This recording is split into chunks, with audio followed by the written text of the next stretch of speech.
RCR வழக்கு தாக்கல் செய்வதற்கான நிபந்தனைகளும் எந்தெந்த காரணங்களினால் ஆர்சிஆர் வழக்கு தள்ளுபடி செய்யப்படுவதும்.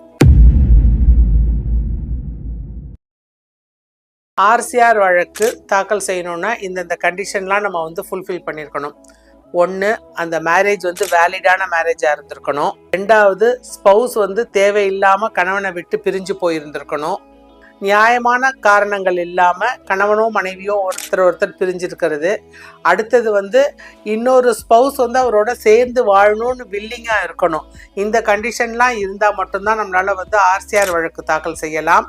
சில சமயம் வேலிடான ரீசன்ஸ் இருந்ததுன்னா நீதிமன்றங்கள் ஒரு ஸ்பௌஸ் தொடுத்த ஆர்சிஆர் வழக்கையும் தள்ளுபடி செய்யலாம். குரூயல்டி, அதாவது அது அளவுக்கு அதிகமாக ஒரு ஸ்பௌஸ் இன்னொரு ஸ்பௌஸை கொடுமைப்படுத்தி இருந்தாலோ, ஒரு டொமஸ்டிக் வயலன்ஸ் கணவன் மனைவி மேலே நடத்தி இருந்தாலோ, ஒரு டவுரி ஹராஸ்மெண்ட் கொடுத்திருந்தாலோ, கணவனோ மனைவியோ அடல்ட்ரியில இருந்து அது நீதிமன்றத்திற்கு தகுந்த வகையில் ப்ரூவ் பண்ணி இருந்தாலோ, அவங்க சேர்ந்து இருந்தால் அவங்களோட உயிருக்கு ஆபத்து அப்படிங்கிற நிலைமை இருந்தாலோ, இந்த ரீசன்ஸ் எல்லாம் இருந்ததுன்னா யாராவது ஒரு ஸ்பௌஸ் ஆர்சிஆர் வழக்கு தாக்கல் செஞ்சிருந்தாலும் நீதிமன்றம் அதை தள்ளுபடி செஞ்சிடும். Dear law students and padding advocates, நான் ரேணுகா திருவேங்கடம் வழக்கறிஞர்.